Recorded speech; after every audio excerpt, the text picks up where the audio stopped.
هل لك سر عند الله. Ustaz, mungkin nanti ada yang bertanya. Nah, sebelum ada yang bertanya saya jawab duluan. Ustaz, kalau saya meminta dunia emang enggak boleh? Nah, kalau berdoa boleh. Karena kita kalau punya hajat, siapa yang kita minta kalau bukan Allah? Sampai urusan garam yang tumpah, minta gantinya sama Allah. Kalau doa minta dunia boleh.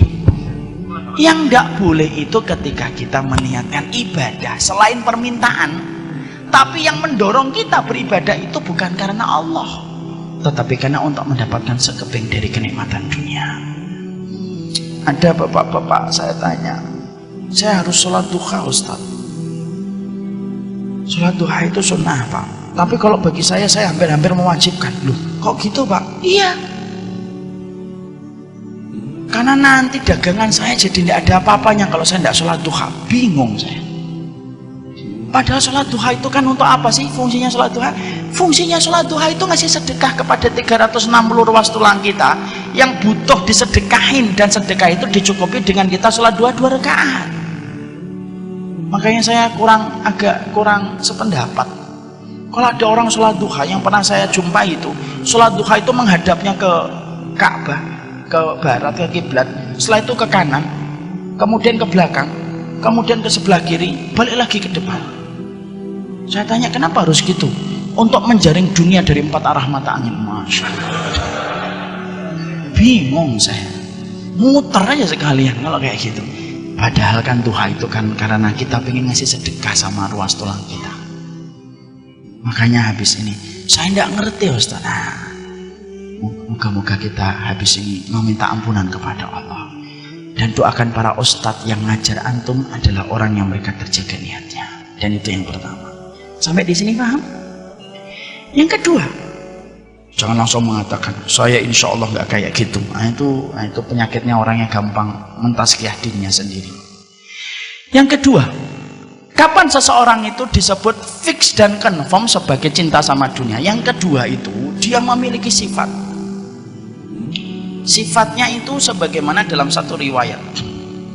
Dalam satu riwayat yang saya baca, dia kayak khimar di waktu siang, tapi dalam beberapa penjelasan dia kayak asad, kayak singa dia di waktu siang. Wajuzzah fil lail, tapi kemudian dia jadi bangkai ketika di tengah malam. Orang yang jatuh cinta sama dunia itu akan terbaca dan tercermin bagaimana ketika dia itu menjalani aktivitas siang dan malamnya. Kalau siang, dia itu memiliki sifat sebagaimana singa.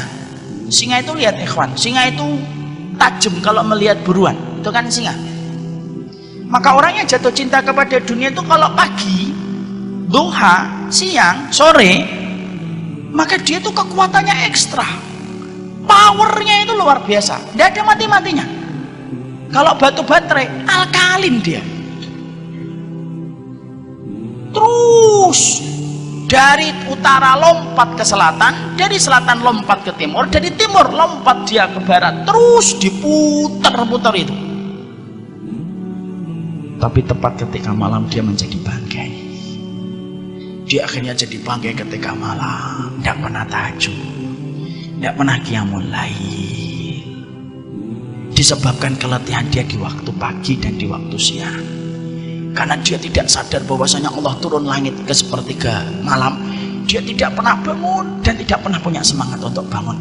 Ratusan malam dilewati tidak pernah bermunajat kepada Allah, tidak ada penyesalan ketika bangun di pagi hari. Tapi ketika ada satu proyek, satu kesempatan, gemericik harta, kok terlewatkan, penyesalannya terbawa sampai 3 tahun pun tidak hilang-hilang. Jadi kalau ada orang, kalau dia memiliki 2 sifat, dia kayak keledai yang suka makan, atau sebagaimana singa yang luar biasa ketika mencari harta, tapi ketika malam itu kemudian dia tepar dan tidak pernah melaksanakan sholat malam untuk beribadah kepada Allah, maka itu salah satu di antara sifat orang yang sudah jatuh cinta sama dunia. Padahal maaf ya ikhwan, kita nyari rezeki itu memang bagian dari nafkah dan itu wajib. Betul, saya tidak mengatakan mencari nafkah itu haram, enggak. Mencari nafkah itu kewajiban. Tapi mencari nafkah itu juga kita harus paham waktunya. Karena tawakalnya kita, karena takaran kita kalau mencari harta itu sudah dibuat takaran waktunya oleh Rasulullah. Bagaimana Rasulullah itu menakar waktu kita untuk bekerja? Nabi itu kan sudah menyerupakan cara kita bekerja itu sebagaimana burung ketika bekerja. Taqdu himasan wa taruhu bitonan. Nabi itu menyerupakan tawakalnya kalian itu sebagaimana tawakalnya burung. Pergi di waktu pagi dalam kondisi perutnya kosong, pulang di waktu sore dalam kondisi penuh. Berarti takaran kita kalau kita bekerja frekuensi waktunya itu antara pagi sampai sore. Kira-kira berapa jam? 8 jam sampai 10 jam. Pulang mempersiapkan dia dan bercengkrama dengan istrinya dan keluarganya bersama-sama, kemudian dia itu mempersiapkan malamnya. Kalau sekarang enggak, banyak orang yang selalu mengatakan saya mencari nafkah, berangkatnya sebelum subuh, pulang-pulang tengah malam. Mana ada burung pulang tengah malam? Itu namanya burung hantu. Tapi orang itu ketika akhirnya tidak sadar, akhirnya apa? Semacam itu. Dan dia itu selalu membela diri ketika dia selalu mengatakan bahwasanya ini merupakan bagian dari cara dia mencari nafkah. Maaf ikhwan, semua itu ada takarannya. Antum kalau semangat sholat maghrib, lalu antum tambahi dari 3 menjadi 5, walaupun khusyuk, tidak akan diterima dan tidak akan dicatat malaikat raqib. Kenapa ini mati? Mari kita akhiri kajian kita pada maka kalau nambahi sesuatu pada sesuatu yang tidak ada takarannya itu tidak boleh. Kalau sholat kita aja tidak boleh berlebihan, apalagi urusan ketika mencari nafkah. Akhirnya orang atas nama mencari nafkah habis waktunya untuk mencari duit. Senin sampai Jumat kerja, Sabtu Ahad ngurusin hobi. Senin sampai Jumat kerja lagi, Sabtu dan Ahad ngurusin hobi. Malam tidak pernah bangun untuk bermunajat kepada Allah. Takaran waktunya rusak karena dia tidak menyesuaikan dengan takaran waktu yang disampaikan oleh Rasulullah. Maka akhirnya kalau ada orang dalam kondisi ketika dia mencari penghasilan atas nama nafkah untuk memberikan kecukupan kepada istri dan anaknya, tapi dalam kondisi takarannya melebihi batasan yang telah dibuat oleh Allah dan Rasulnya, hati-hati. Semacam ini berpotensi akhirnya tersetrum untuk mendapatkan cinta kepada dunia secara berlebihan. Dan akhirnya yang kita khawatirkan itu apa? Mungkin dapat dunia, tapi akhirnya diluputkan dari rezeki. Ini dari pagi nih saya ngomong antara dunia dan rezeki itu beda. Ini dari pagi sejak saya di Jogja. Saya ulang lagi di sini. Antum paham gak ikhwan? Bedakan antara dunia dengan rezeki. Orang kalau sudah membabi buta untuk mencari dunia, maka Allah ngasih kepada dia dunia, tapi Allah menahan dia untuk tidak mendapatkan rezeki. Karena beda antara dunia dengan rezeki itu beda. Dunia itu angka deret dari nominal-nominal yang kita pengen peroleh, itu dunia, itu dunia. Tapi kalau rezeki cakupannya lebih luas daripada dunia, karena rezeki itu tidak terbatas hanya angka deret. Allah itu mencela dunia, tapi Allah itu tidak pernah mencela rezeki. Pernah nggak Allah mencela rezeki? Enggak. Bahkan kalau antum membaca salah satu pada surat At-Tolak, Allah itu mensifati surga itu rezeki. Wa qad ahsanallahu lahu rizqa. Allah ketika menceritakan orang mukmin yang masuk surga, Allah menutup ayat itu pada surat At-Tolak ayat yang ke-11. Wa qad ahsanallahu ilaihi rizqa. Allah telah memperbaiki urusan rezeki mereka ketika mendapatkan surga. Allah itu tidak pernah mencela rezeki, tapi Allah mencela dunia. Makanya maaf ya, sampai orang ketika dibenamkan di dalam neraka pun Allah masih hinakan dia dengan dunianya yang dulu mereka peroleh. Wa yauma yu'radul ladzina kafaru 'alan nari adhabtum thayyibatikum fi hayatikumud dunya wastamta'tum biha. Mana dunia yang dulu kalian banggakan, yang menjadikan kalian menolak setiap ayat-ayat yang aku sampaikan. Rasulullah itu tidak pernah minta dunia, tapi Rasulullah itu minta rezeki. Pernah nggak kita mendapati Rasulullah minta dunia? Enggak, tapi Rasulullah itu minta rezeki. Makanya tidak ada zikir yang tidak pernah ditinggalkan Nabi kalau habis sholat subuh kecuali rezeki. Kecuali zikirnya apa? Allahumma inni as'aluka ilman nafi'an wa rizqan thayyiban. Rezeki. Makanya kalau orang sampai nabrak takaran yang sudah dibuat sama Allah, mungkin dia puas karena mendapatkan apa yang dia mau, terus-terusan dia nyari duit itu. Mungkin menggenggam dunia, tapi dia mungkin tidak menggenggam rezeki. Kenapa? Dia tidak pernah ketemu Allah kok pada sepertiga malam, karena dia menjadi bangkai di tengah kegelapan malam. Dan kalau orang itu cuma dapat dunia, maaf, sifatnya dunia itu tidak pernah mencukupkan. Makanya kalau mendapatkan rezeki, ada orang yang mendapatkan 3 juta tapi cukup, tapi ada orang yang mendapatkan 30 juta tidak cukup, kan? Kenapa? Karena 30 juta itu dunia baginya. Ada orang yang cuma gajinya 3 juta tapi cukup karena itu rezeki baginya. 3 juta, istrinya senyum, Masya Allah, rezeki. Ini rezeki. Ini rezeki. Jadi akhirnya istrinya cukup. Ketika gajinya 3 juta, kemudian istrinya dikasih 1,5, dikembalikan 1 jutanya. Ini 1 jutanya tidak usah kebanyakan. Memang berapa? Cukup 500.000 aja, Masya Allah. Istri kayak gini nih yang harus dicari. Maka kemudian cukup, anaknya dikasih lontong, sudah nikmat, sudah bersyukur sama orang tuanya. Itu rezeki. Maaf ya, kadang-kadang ada orang 30 juta, istrinya protes. Padahal sudah dikasih nafkah 10-15 juta, dikasih nafkah 20 juta. Anaknya tidak pernah puas dengan barang-barang yang dibelikan sama orang tuanya. Kalau bukan barang branded, maka tidak mau pakai perkara itu, dan dia malu sama teman-temannya. Akhirnya apa? 30 juta serasa 500.000. Tapi ada orang yang mendapatkan 3 juta tapi serasa 30 juta. Dan yang membedakan itu cuma satu, kita ini dapat dunia atau rezeki. Makanya kalau kita kok tidak cukup, simple, berarti yang kita genggam dunia. Kalau ada kita ngeliat ada seorang ustadz, orang solih, biasa hidupnya, luar biasa tawakalnya, cuma mendapatkan mungkin 500.000 kok cukup, itu berarti rezeki. Saya itu punya teman-teman pondok saya di S itu Darus Syahadah, gajinya cuma 500.000, ya cukup gitu. Dan itu rezeki. Makanya saya sering berdoa, sederhanakan dunia kami ya Allah, tapi lapangkan rezeki kami. Karena yang menjadikan kita diberikan oleh Allah kenikmatan hidup dan kebahagiaan itu adalah rezekinya, bukan dunianya. Itu yang kedua.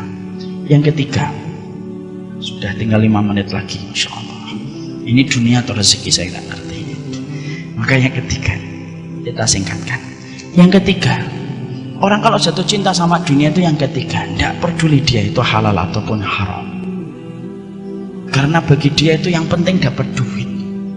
Makanya omongan mereka itu seringnya apa? Mereka sering berkomentar, oh nyari yang haram aja susah kok, apalagi yang halal. Dan mereka akhirnya mencari apa saja supaya mereka memuaskan apa yang mereka dapatkan dan apa yang mereka peroleh.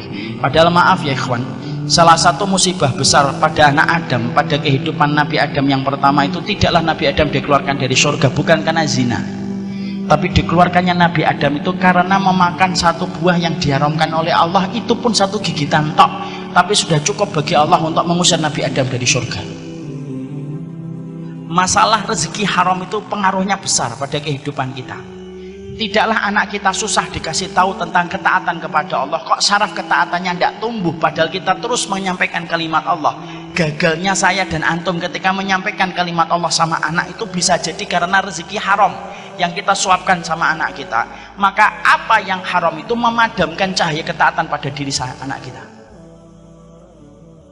Orang kalau sudah jatuh cinta sama dunia itu tidak peduli halal dan haram, karena bagi dia yang penting dapat, karena sesungguhnya kepuasan itu didapatkan secara insan dengan apa yang dia genggam. Akhirnya dia tidak sadar mengambil yang haram, sembari dia tidak menyadari apa yang dia korbankan tidak sebanding dengan apa yang dia ambil. Dan kalau sudah orang itu tidak peduli tentang kamus halal dan haram, sampai kita ngomongin ini halal ini haram, ayah ngomong hari ini masalah halal dan haram, maka hati-hati. Orang semacam itu sudah confirm dia cinta sama dunia. Itu yang ketiga, dan ini panjang saya singkatkan. Yang keempat, apa orang yang kemudian confirm dan jatuh cinta kepada dunia itu? Yang keempat, akhirnya kewajiban dia mencari duit menenggelamkan semua kewajiban-kewajiban yang lainnya. Betul, nafkah dia cari, tapi menenggelamkan kewajiban yang lainnya. Menenggelamkan kewajiban dia untuk ikut taklim, tidak pernah ngaji. Selalu kalau kita ajak ngaji, yuk kita ngaji yuk, ada kajian itu di Masjid Agung Karanganyar. Saya lagi sibuk. Dikiranya orang yang datang ke kajian pengangguran. Segini banyaknya nganggur semua. Dia tidak sempat untuk taklim, tidak sempat bicara tentang dakwah. Diajak bicara tentang Palestina, tidak tertarik sama sekali. Palestina ada serangan Gaza lagi apa sih? Dan tidak peduli tentang itu. Karena apa? Hatinya dingin kalau sudah bicara tentang kewajiban yang lainnya. Jadi akhirnya dia selalu mengatakan profesi karir saya. Karena itu yang paling penting. Dan kalau ada orang sudah meninggalkan dan menenggelamkan semua kewajiban yang lainnya, padahal salah satu pokok kewajiban dia itu adalah bagaimana dia itu menjadi hambanya Allah, ini rusak. Akhirnya anaknya pun tidak pernah dididik, kelingking kaki anaknya tidak pernah menempel pada kelingking kaki bapaknya di masjid. Suami istrinya ketika baca Quran tidak pernah diperhatikan, dalam kondisi tidak tahu apa-apa kemudian dia biarkan. Istrinya kemudian tidak nutup aurat, dia biarkan. Anaknya tidak mengerti tentang agama Allah, dia biarkan. Dan selalu berkata, saya sudah sibuk dan letih mencari nafkah. Ini saya sampaikan kisah nyata ya ikhwan ya. Ini saya sudah sampaikan beberapa kali. Saya tambah beberapa menit Ustaz ya. Insya Allah kalau saya tambah, insya Allah jamaah jadi paham. Dan kalau paham biasanya tidak ada pertanyaan Ustaz. Saya beberapa bulan, 1-2 bulan yang lalu, saya ini sholat Jumat di komplek perumahan saya. Ada anak muda di samping saya. Itu ketika sholat Jumat itu megang handphone, main handphone dia, kanan kiri gitu, sampai miring-miring karena main game. Saya liatin gitu, malah ngeliatin saya. Gimana sih ini? Tidak ngeliat apa ini jenggot. Saya ngeliatin malah ngeliatin saya. Saya mau ngingetin kan tidak boleh. Kalau saya ngingetin kan jadinya saya batal. Idza qulta li sahibika ansit wal imamu yakhtub faqad laqata. Kalau kamu ngingetin orang diem ketika khutbah Jumat sedang disampaikan, kamu telah batal. Ditegakkan sholat Jumat, saya nempel sama dia. Sekali lagi kita ngambil ibrah ini bukan karena kita merasa lebih baik. Ini sering saya sampaikan karena saya khawatir kalau kita kena ujub pada diri kita. Maka saya nempel habis sholat Jumat. Nah, terus kemudian saya ajak bicara, Dik, ya Om. Nah, saya dipanggil Om. Tidak apa-apalah, saya maafkan dia. Tadi kok sholat Jumat kok main game itu gimana? Iya, kenapa? Daripada tidur? Oh iya juga. Itu omongan ngena banget itu. Tapi maaf ya, saat itu saya tidak tidur. Saya ngeliatin dia. Terus saya ngomong, kenapa Om? Loh, begini. Orang kalau sholat Jumat itu sebenarnya tidak boleh kemudian dia itu main apapun. Rasulullah itu menjelaskan, orang yang megang kerikil ketika dia khutbah Jumat aja batal. Man masal khasafaqat lagu. Makanya maaf ya ikhwan, kita ini kalau sholat Jumat main-main sajadah, karpet diginikan, hati-hati itu bisa terkena hadis yang tadi. Itu tidak boleh. Anak ini baik loh, wallahi baik. Dia nggak sudah Om saya mau buru-buru, enggak, didengerin. Jadi nanti kalau sholat Jumat itu sebentar kok 15 menit. Kalaupun 20 menit kok nggak selesai, biasanya nanti jamaah yang lain pada batuk-batuk. Mesti kode sama khotibnya kepanjangan. Cuma sebentar, dengerin aja, handphonenya dimatikan. Nanti habis sholat Jumat baru dihidupkan lagi. Oh iya, saya baru tahu. Insya Allah. Kelas berapa? Kelas 9, berarti kelas 3 SMP. Saya tanya, bapaknya ada Dik? Ada papa. Oh papa di mana? Di kantor. Sekali lagi kita nggak boleh merasa lebih baik daripada beliau. Kemudian saya tanya, emang papa nggak pernah sholat Jumat bareng kamu? Enggak, udah lama beberapa tahun enggak, karena papa selalu di kantor. Kan kadang-kadang Jumat ada tanggal merahnya. Ya kalau tanggal merah biasanya kami rekreasi, pergi keluar kota. Pernah nggak diajarin bapak gimana sholat Jumat? Seingat saya nggak pernah. Yaudah ya om ya, saya pamit ya. Saya itu tenang, tapi juga ngingat mungkin kekurangan saya sendiri. Kenapa saya ngambil contoh sholat Jumat? Sholat Jumat itu sholat yang paling sederhana. Kalau kita ajarkan sama anak, duduk, diem, dengarkan, sholat Jumat, selesai. Kalau anak kita, dia tidak bisa sholat khauf, anak bisa maklum lah. Kalau dia tidak bisa istikharah, anak maklum lah. Kalau sholat Jumat sampai tidak tahu itu saya bingung. Tapi banyak orang tua kadang-kadang itu mengharapkan anaknya baca Quran, tapi dia tidak pernah baca Quran.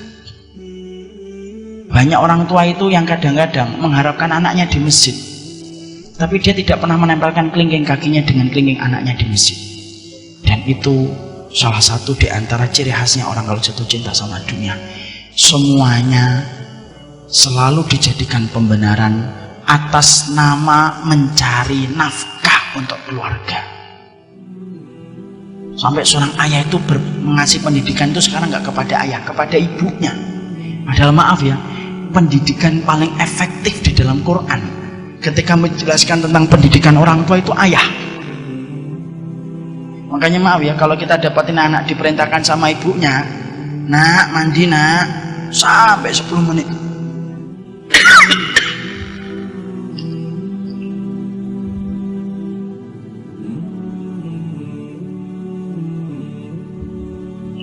Sampai 10 menit itu anaknya nggak ke kamar mandi. Tapi kalau bapaknya itu langsung berdem, langsung ke kamar mandi dia. Dan itu ayah yang berperan. Tapi karena ayah sering berkata, saya itu udah capek nyari nafkah, kamu udah tahu saya keletihan. Akhirnya kewajiban semuanya tenggelam atas nama pekerjaan mencari nafkah. Dan itu cinta sama dunia. Dan yang kelima, yang terakhir, indikator orang itu jatuh cinta sama dunia itu yang kelima, yaitu adalah ketika sholatnya menjadi berantakan gara-gara masalah rutinitas dia mencari dunia. Maghrib pada sholat isya, isya pada waktu sholat subuh pada waktu sholat duhur, maka itu indikator orang itu sudah jatuh cinta